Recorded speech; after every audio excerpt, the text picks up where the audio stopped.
There comes a moment when you realize trusting family too blindly can cost you your peace.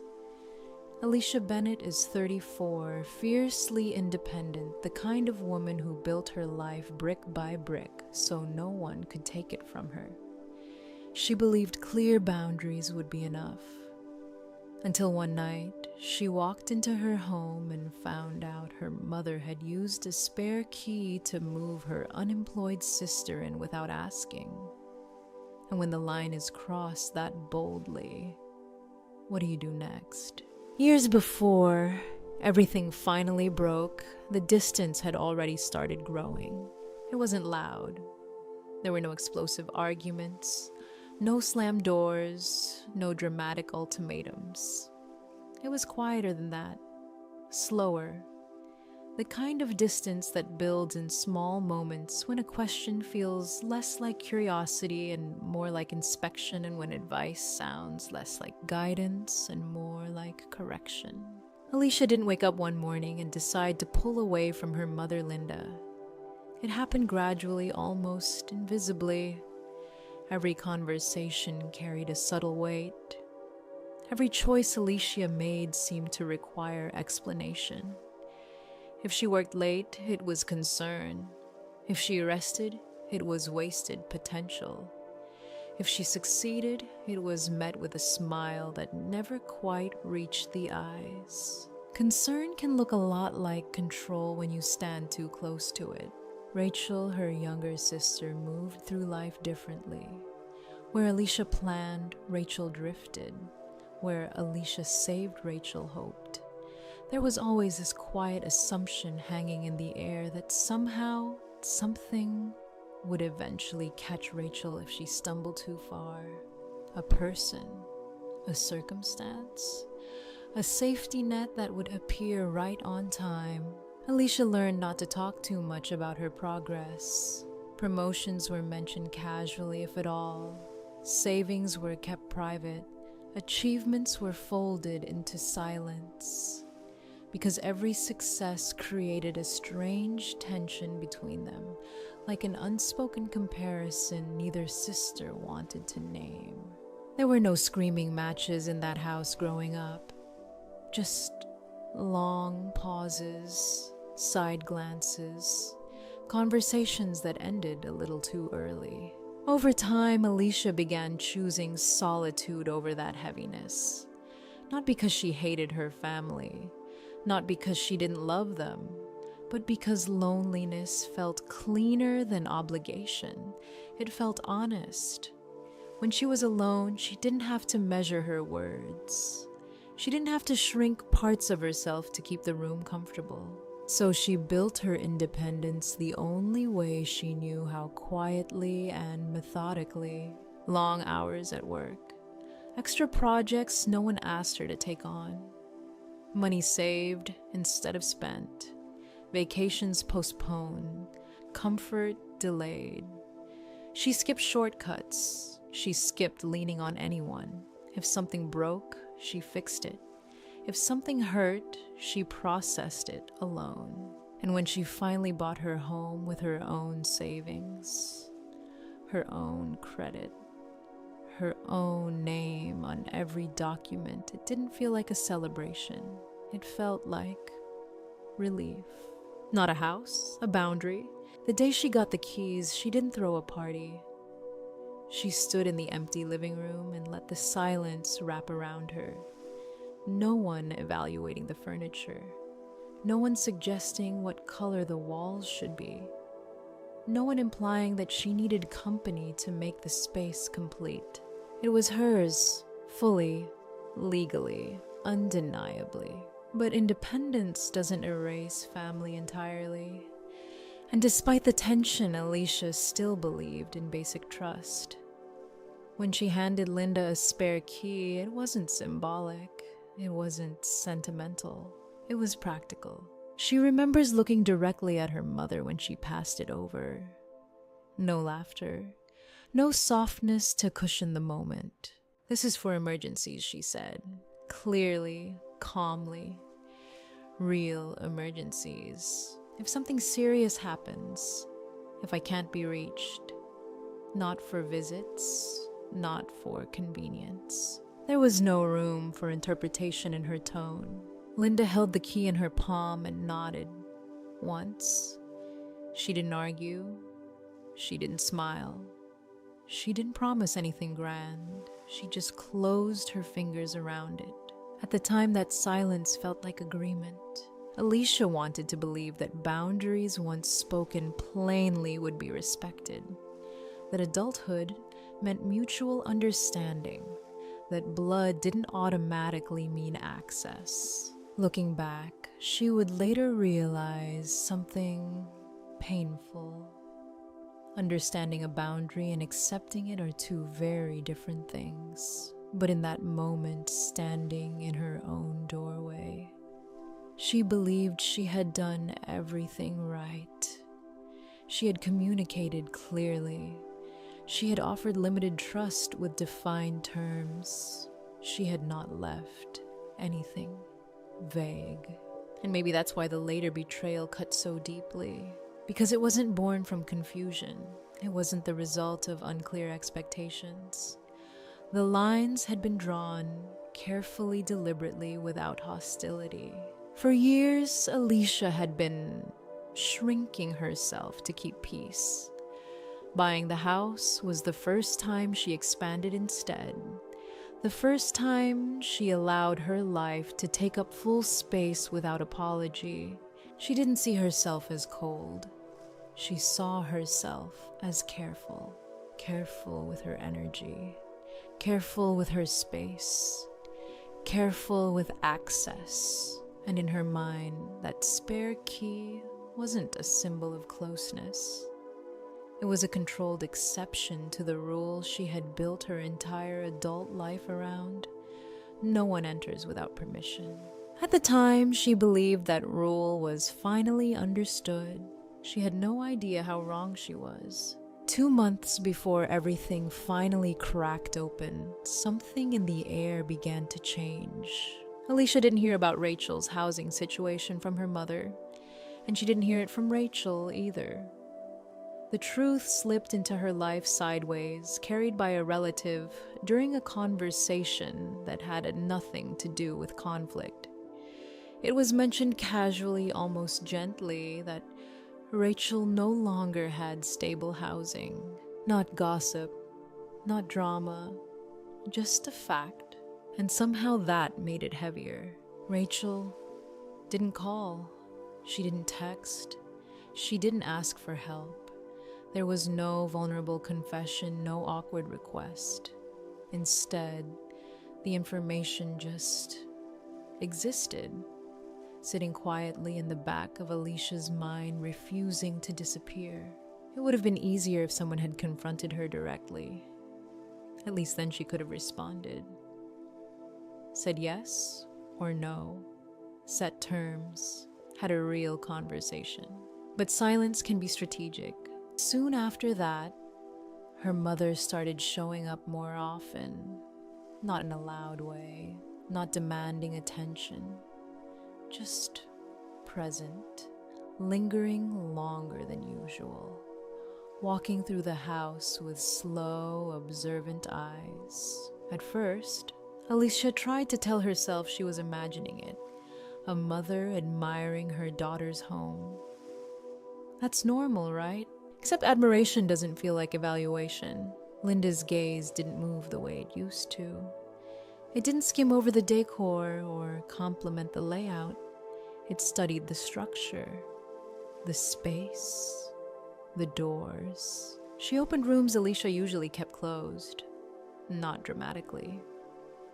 Just quietly turning the knob and stepping inside, standing there for a second too long. Especially near the spare room. The spare room had always been intentional. It wasn't empty by accident. Alicia kept it that way on purpose, a space that belonged to possibility, not expectation. But Linda stood in that doorway more than once. Silent, measuring something invisible. Her voice stayed soft, but the sentences began carrying weight. One afternoon, While standing near that same spare room, she said almost lightly, "No one should live alone in a house like this." It sounded simple on the surface, caring, even protective. But Alicia felt something shift under the words. It wasn't phrased like a question. It wasn't framed as concern. It felt like a statement, a planted idea. She didn't argue. She didn't challenge it. She didn't accuse her mother of planning anything, because real intentions rarely show themselves when confronted too early. Instead, Alicia watched. She started noticing patterns, how often conversations drifted towards safety, loneliness, responsibility, how frequently Linda brought up the idea of family, sticking together even when the topic had started somewhere else entirely. It wasn't pressure you could point at. It was pressure you could feel. Rachel still didn't reach out. That silence grew louder with time. If she was struggling, she wasn't asking for help from Alicia directly. And that absence began to feel deliberate, like someone else was speaking on her behalf. There were moments when Alicia would walk into a room and find her mother standing still, eyes scanning walls as if memorizing dimensions. The kitchen counters, the hallway closets, the storage space under the stairs. Nothing was touched. Nothing was moved. But it felt like preparation. The more this continued, the more Alicia felt that this wasn't about worry anymore. It wasn't about making sure her daughter was safe or less lonely. It felt like positioning, small, careful movements being made before something larger stepped into view. And what unsettled her most wasn't anger, it was the calmness. Linda never raised her voice, never demanded anything, never directly asked if Rachel could stay.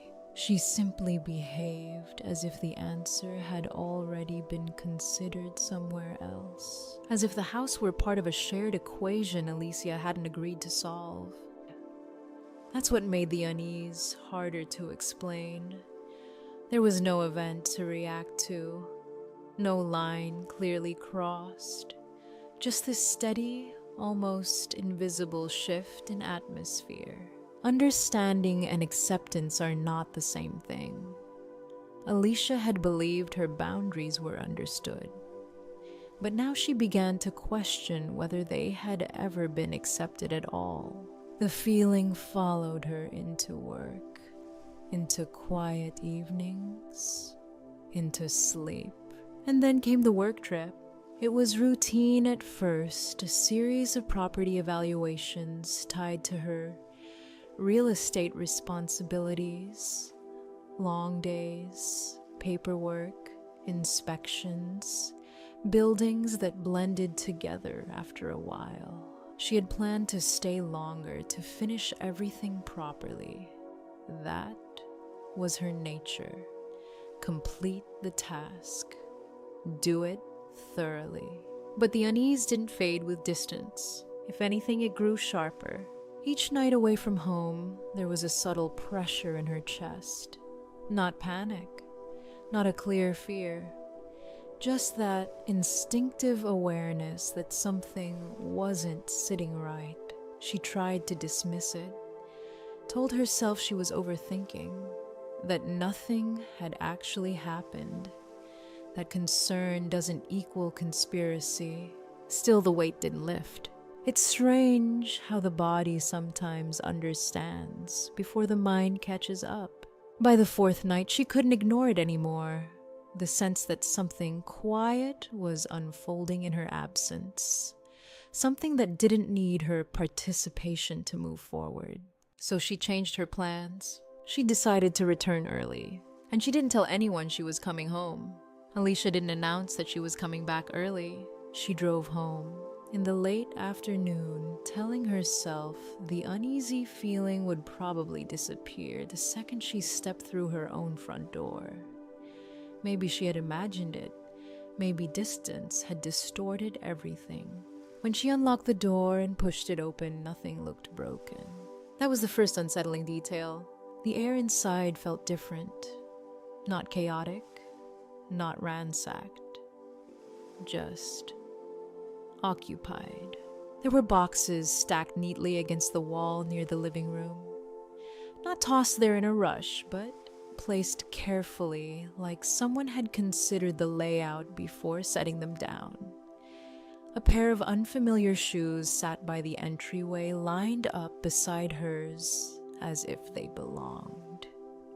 2 travel bags rested against the couch, zipped and upright. For a moment, she simply stood there with her hand still on the doorknob. No signs of forced entry, no shattered locks, which meant one thing: the key. She stepped further inside, slow and deliberate, her eyes adjusting to the subtle shifts. A framed photo had been moved slightly to the left to make room on a shelf. A stack of mail had been relocated from the counter to a small tray she didn't own. A chair in the dining area had been angled differently, as if someone had tested how it fit in the space. It was calm, organized, and somehow that made it worse. This wasn't someone asking for help in desperation. It wasn't a last-minute emergency. It looked prepared, thought through. She walked down the hallway, each step steady, not because she wasn't shaken, but because something inside her had already begun sharpening into focus. And then Rachel stepped into view. No startled expression, no awkward smile, no guilt flickering across her face. She looked settled. Her posture was relaxed, like someone who had already unpacked more than just belongings. One of her hands rested casually on the kitchen counter. There was no tension in her shoulders, no sense that she was waiting to be told to leave. Alicia stopped a few feet away. "What are you doing here?" she asked. Her voice didn't rise. It didn't crack. It didn't carry panic. It carried pressure. Rachel met her eyes and said almost lightly, "Mom said it was already handled." The sentence hung there suspended in the air between them. Already handled. It answered nothing. And yet it explained everything. In that instant, Alicia understood this wasn't confusion. It wasn't a miscommunication about dates or expectations. It wasn't Rachel assuming she'd be allowed to stay and waiting to confirm. It was a decision that had been made without her presence, without her permission, without her consent. She walked past Rachel and into the spare room. The door was open. The bed she kept bare had been dressed with fresh sheets. A suitcase lay open on top, half unpacked. Drawers she had left empty were no longer empty. Clothes had been folded inside them with quiet intention. Someone had envisioned this space as occupied. Her space. The emergency key flashed through her mind. The night she handed it over. The clarity in her voice. The boundaries she thought were unmistakable for emergencies. Not convenience. Not assumption. Not relocation. She felt no surge of chaos. No dramatic burst of anger. Instead, a kind of cold clarity began settling over her thoughts. The key hadn't been misunderstood. It had been repurposed, and that difference mattered. Rachel followed her into the hallway, speaking about timing, about how everything had been stressful, about how Mom didn't think it would be a problem. The words blurred together because Alicia had already moved beyond the surface explanation. This wasn't about Rachel needing a place for a few nights. This was about access. She walked back into the living room and looked at the boxes again. They weren't packed like someone unsure of how long they'd stay. They were arranged like someone preparing to settle. Drawers had been reorganized. Space had been made. Even the placement of the bags suggested permanence. She realized then that the violation wasn't loud. It was precise. Her privacy hadn't been shattered. It had been adjusted, shifted, absorbed. Rachel picked up one of the boxes as if to show she wasn't trying to cause trouble. "Mom said you wouldn't mind," she added. Wouldn't mind, as if ownership were a mood, as if consent were a detail. Alicia stood still in the center of the room, letting the truth fully form. This wasn't about kindness. It wasn't about family stepping in during hardship.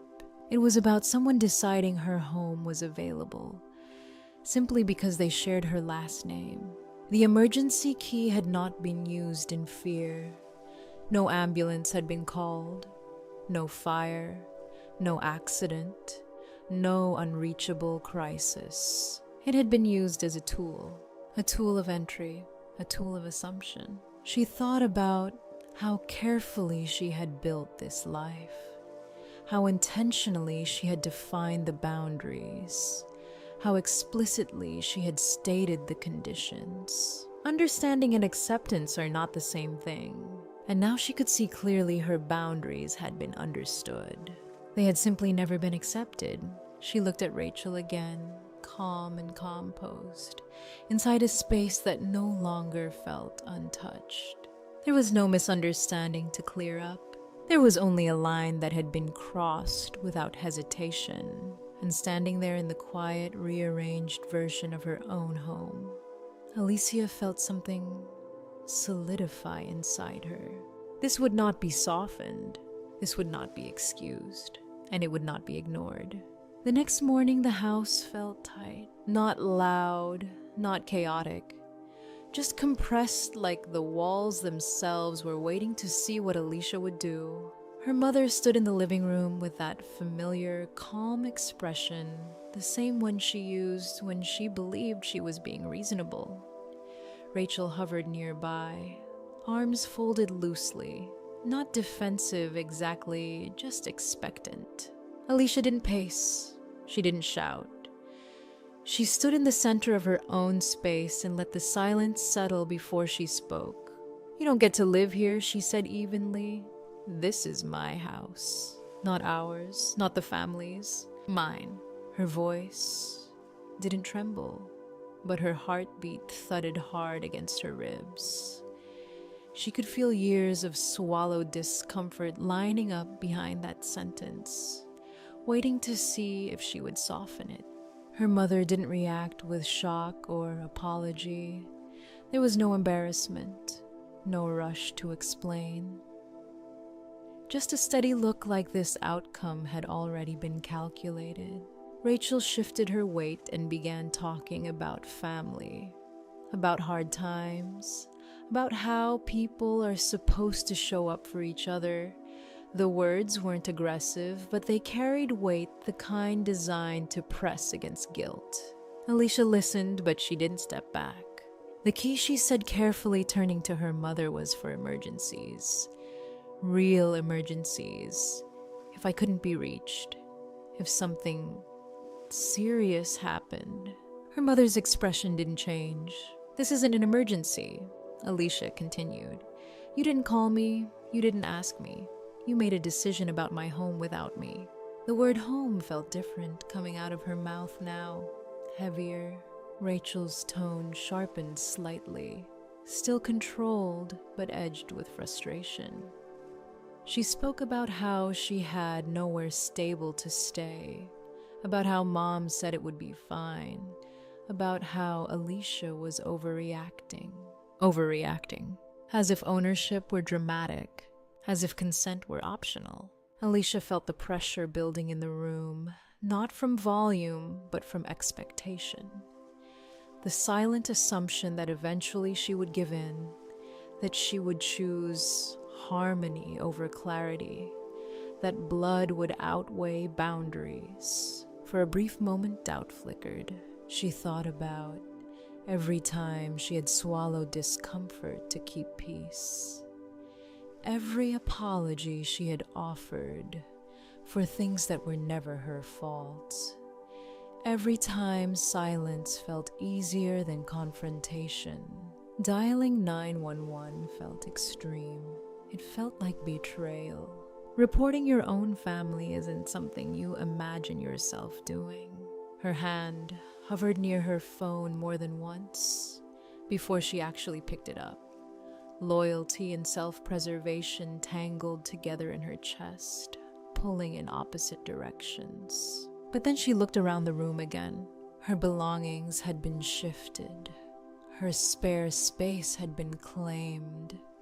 Her key given with strict conditions had been used without fear. This wasn't about hurt feelings. It was about trespassing. Using that key without my consent, she said, quietly, is not helping. It's entering my home without permission. The word hung in the air. Trespassing. Rachel's face tightened. Her mother's jaw set. That's when Alicia understood something clearly. They weren't waiting to see if she would forgive them. They were waiting to see if she would fold. She didn't. She picked up her phone. Her hands were steady even if her chest wasn't. When the operator answered, her voice came out calm. There are people inside my house who entered without my consent, she said, and they refuse to leave. Saying the words out loud felt like stepping across an invisible line she could never step back from. The police arrived quickly. Their presence changed the air instantly. Calm voices, measured steps, neutral expressions, authority without emotion. They asked for documentation, reviewed ownership papers, checked identification. They spoke to Alicia separately, first then to her mother and Rachel. No one raised their voice. That almost made it stranger. One officer explained carefully and without accusation that entering someone's home without consent, even if your family, can carry legal consequences. His tone was more caution than threat, but the message was clear. This was not a private disagreement anymore. It was a legal boundary. There were no handcuffs, no dramatic removal, no flashing lights. Just a formal warning. Her mother and Rachel were escorted out, not forcefully but firmly. Alicia stood in the hallway and watched them leave the door, closing behind them with a final quiet click. When the officers finished their report and stepped outside, the house felt different. Larger, quieter, heavier. For a brief second, she allowed herself to think it was over, that the warning would be enough, that the message had finally been delivered clearly enough to stop whatever this had been. But deep down, something unsettled remained, because the look on her mother's face as she left hadn't been fear. It had been irritation, and irritation doesn't stop. As Alicia stood alone in her living room, she understood something she hadn't wanted to admit before. This wasn't the end. It was the first time she chose herself without asking permission, and something told her it wouldn't be the last. 2 days later, the sound that pulled Alicia out of sleep wasn't loud. It was precise, a faint metallic tap at first, then a slow scrape. Metal against metal, deliberate and careful, like someone testing the edges of a lock instead of forcing it. She lay still in the dark, staring at the ceiling. For a few seconds, her mind tried to explain it away. The house, settling, a neighbor's car door, wind catching something loose. Then it came again. Scrape.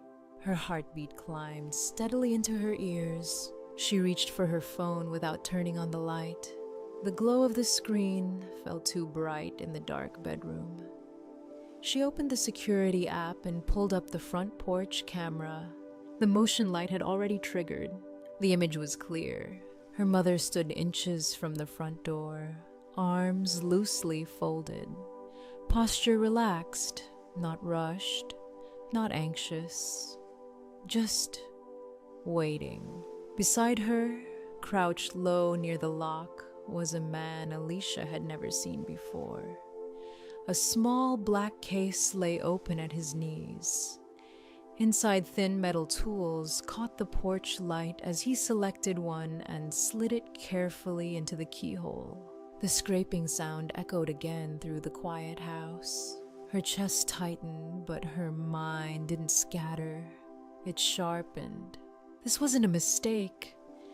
This wasn't confusion about being allowed back into talk. This was an attempt to bypass the lock entirely. Her mother's face remained calm in the camera feed. She wasn't pacing. She wasn't arguing. She wasn't even looking over her shoulder. She looked patient, as if she were waiting for a repair job to finish. That composure frightened Alicia more than the tools did. She slipped out of bed and moved quietly into the hallway, careful not to let the floorboards betray her. The scraping grew louder as she approached the door, each metallic click vibrating faintly through the frame. She stayed several steps back out of sight, but close enough to feel the reality of what was happening. The man adjusted his grip. The tool twisted. Scrape. Her hands felt heavy, but she already knew what she had to do. The first time she called 911, it felt like crossing an emotional boundary. This time, it felt like crossing into something irreversible. She dialed. Her voice came out steady. "There is someone actively trying to enter my home," she said, giving her address calmly. "They're attempting to pick the lock." The operator asked if she knew who it was. There was a pause. "My mother," Alicia said.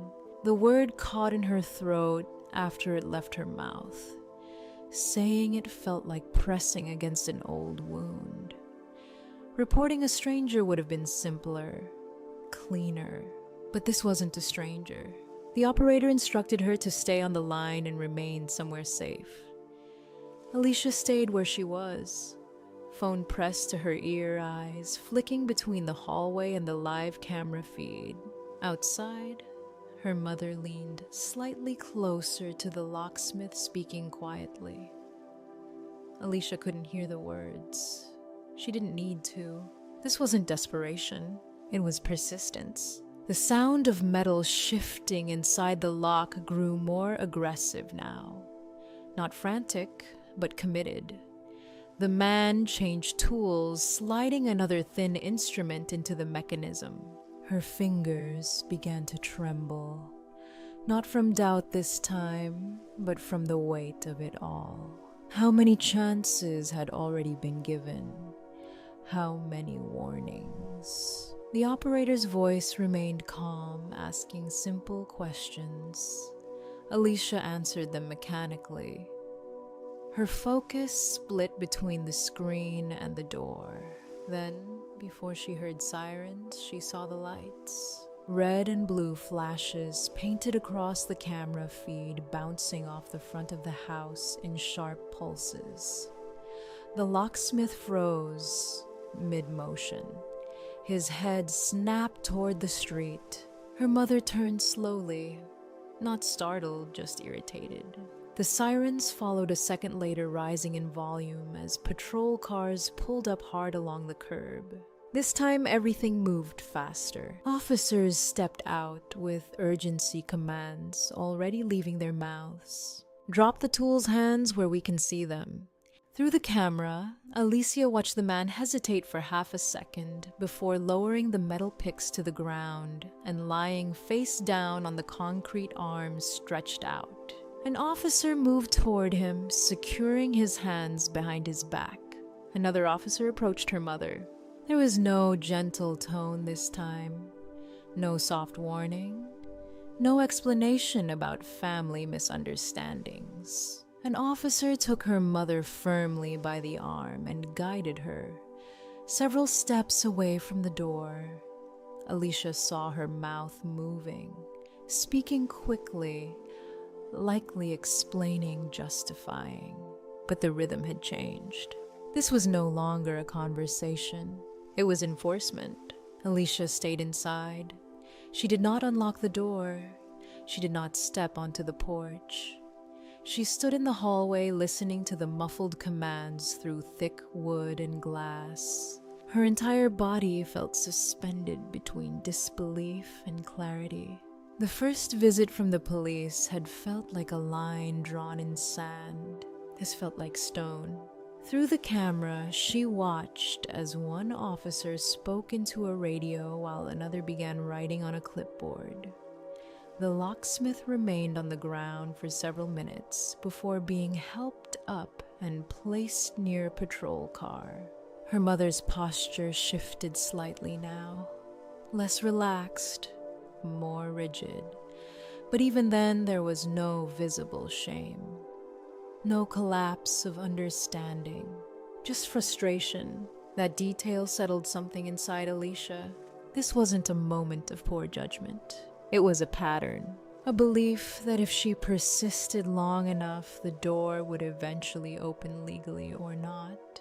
The flashing lights continued to pulse across the front of the house, illuminating the door that had just been tested for weakness. Alicia leaned back against the hallway wall, her breathing finally catching up with her racing heart.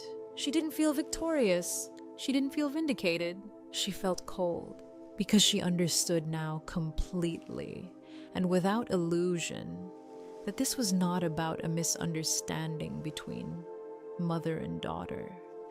It wasn't about miscommunication, hurt feelings, or even housing. It was about control. And control doesn't stop when it's warned. It stops when it's blocked. When the patrol cars finally pulled away and the red and blue reflections disappeared from her walls, the house returned to silence. Alicia lowered her phone slowly. The lock had held, but something deeper had shifted.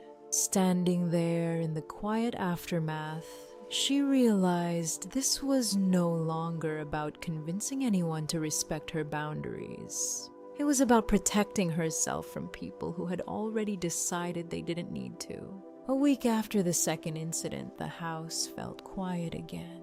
Not peaceful, just still. Alicia began clearing out the last of the things that didn't belong to her. Boxes Rachel had left behind.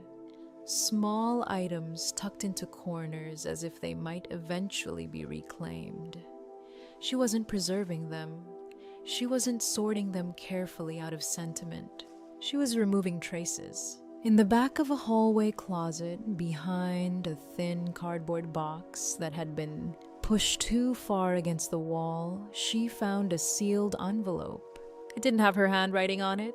That was the first detail that made her pause. The paper felt heavier than ordinary mail, not thick like a greeting card dense official. Her fingers tightened slightly around it before she even opened it. She stood there in the hallway and slid a finger under the flap. Inside were printed forms. At first glance, they looked legitimate, structured, formal. Boxes filled in neatly. Typed information aligned carefully across each line. Her name was there, her address, her property details. And at the bottom of one page, her signature, except it wasn't hers. She stared at it longer than she expected to. The looping strokes were close enough to resemble her handwriting at a distance, but wrong in the small ways that only the owner of that name would recognize. The curve of the A. The way the final letter usually slanted slightly upward. This one didn't. Her chest didn't explode with panic. It hollowed. She flipped through the rest of the pages. The language was clear. Long-term residential permission, authorization for occupancy, statements suggesting she had granted Rachel the right to establish residence inside her home. Not temporary shelter, not a short stay. Residency. For a brief second, her mind tried to soften it. Maybe this was a draft. Maybe something that had never been submitted. Maybe paperwork someone started and abandoned. But the more she read, the more deliberate it felt. This wasn't emotional pressure anymore. This was structural.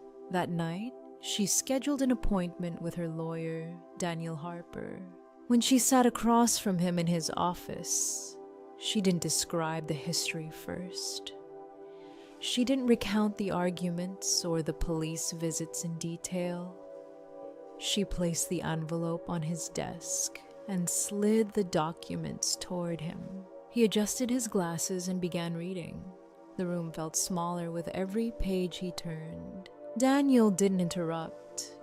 He didn't react dramatically, but Alicia noticed the subtle tightening of his jaw, the way his posture shifted forward slightly as he reached the final page. He set the papers down carefully. "Were these ever filed?" he asked. "Not that I know of," Alicia replied. He nodded once, but his expression didn't relax. He explained that if even part of this documentation had been submitted to the right office, if it had been process recorded or acknowledged, it could have created grounds for a residency claim. Not ownership transfer overnight, but legal standing. And legal standing is where disputes begin. Someone could argue that she had granted permission, that residency had been established with her consent, that removing Rachel would require formal eviction procedures, court dates, hearings, months, possibly years of unraveling something that should never have existed in the first place. Silence, he told her, is often the most dangerous response in situations like this. Because false documents, once entered into a system, begin to grow roots. They don't disappear easily. Alicia listened without interrupting. The emotional weight of betrayal was still there, but something inside her was shifting, reorganizing. This was no longer about hurt feelings, no longer about whether her mother meant well, no longer about whether Rachel was desperate. This was about ownership, intent, control. Daniel's tone stayed measured as he outlined what needed to happen next.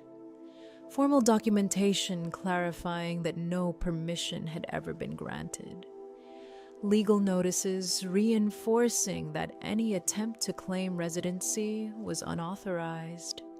Protective steps to ensure no filing could move forward quietly.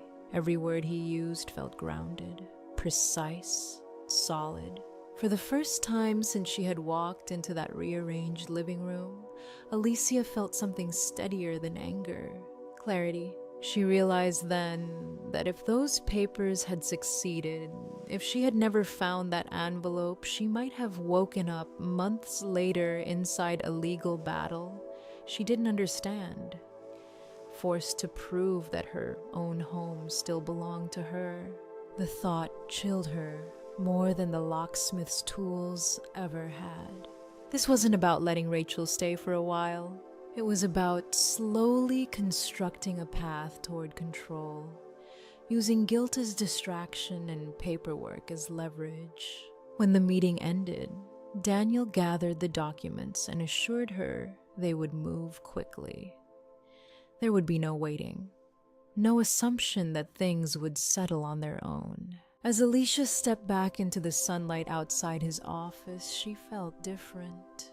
Not softer, not hardened, structured. She had spent weeks reacting emotionally, instinctively to violations of her space. Now, she was building something firmer. Boundaries that didn't rely on being respected. Boundaries that were recorded, stamped, and enforceable. From that moment forward, this was no longer a family disagreement. It was a matter of law, and she was done leaving it unguarded. The consequences didn't come all at once. They arrived slowly, formally wrapped in paperwork and quiet notifications that felt strangely heavier than any shouting match we'd had in the living room. After the forged residency documents were uncovered and my attorney Daniel Harper made it clear how serious the situation could have become, the matter moved out of the realm of family disagreement and into administrative review. My mother wasn't facing prison. There were no dramatic courtroom scenes. But there were official findings. The authorities determined that she had misused access to my property and attempted to establish unauthorized residency through falsified documentation. The penalties were administrative fines, formal warnings, and a record attached to her name. There were restrictions placed on her ability to represent herself in housing-related filings without verification. It wasn't criminal prosecution, but it was a clear line drawn by the system. For my mother, I think the humiliation cut deeper than the financial penalties. She had always seen herself as someone who handled things. The official language in those documents made it clear that what she had handled, it was not help. It was overreach. Rachel didn't stay long after that. There was no dramatic farewell, no apology that tied everything together neatly. Within weeks, she packed what she had brought quietly this time and left the city. I heard through distant relatives that she found a temporary place elsewhere. We didn't speak about it directly. The distance between us, which had once been emotional and tense, became geographical and silent. And then there was my house. I changed every lock. Not just the front door, the back door, the garage, the side gate. I upgraded the deadbolts to reinforced steel models. I replaced the standard strike plates with longer anchored versions that sank deep into the frame.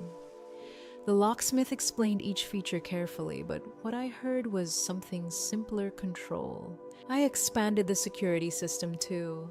Additional cameras, motion sensors along the perimeter, alerts that went straight to my phone. Not because I expected another attempt the next morning, but because I understood now that prevention is quieter than reaction. As each installation was completed, the house felt different. Not colder, not hardened, just defined. For a long time, I struggled with the idea that boundaries meant cruelty, that saying no to family was a betrayal, that protecting myself made me ungrateful. But here's what I learned. Empathy without boundaries becomes permission. And permission once assumed is rarely questioned. I can care about my mother's fears without absorbing her solutions. I can acknowledge Rachel's instability without surrendering my stability. Compassion does not require self-erasure. What unsettled me most wasn't the locksmith at dawn or the forged signature on official documents. It was how easily my autonomy had been reframed as negotiable, as temporary, as something flexible enough to bend around someone else's need. Ownership is not just a deed filed with the county. It's the right to decide who enters your space physically and emotionally. It's the ability to say, "This is mine," without defending it, as if that statement alone were selfish.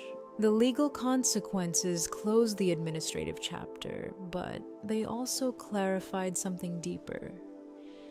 This was never only about a house, it was about agency. The system enforced the boundaries I had hesitated to enforce emotionally. And once those lines were reinforced in paperwork, in locks, in consequences, I felt a kind of steadiness I hadn't known before. My home is quiet now. Not tense quiet. Not waiting for something quiet. Just still. And in that stillness, I finally understand that protecting your peace isn't an act of aggression. It's an act of responsibility to yourself. In the end, this story isn't just about locks or legal papers. It's about the quiet truth that you deserve to feel safe in your own home, without guilt, without apology. Boundaries aren't walls meant to shut people out. They're foundations that keep you standing. Thank you for staying with this story. If it resonated, feel free to share your experience, leave a like, or subscribe. And wherever you are tonight, I hope you feel steady, protected,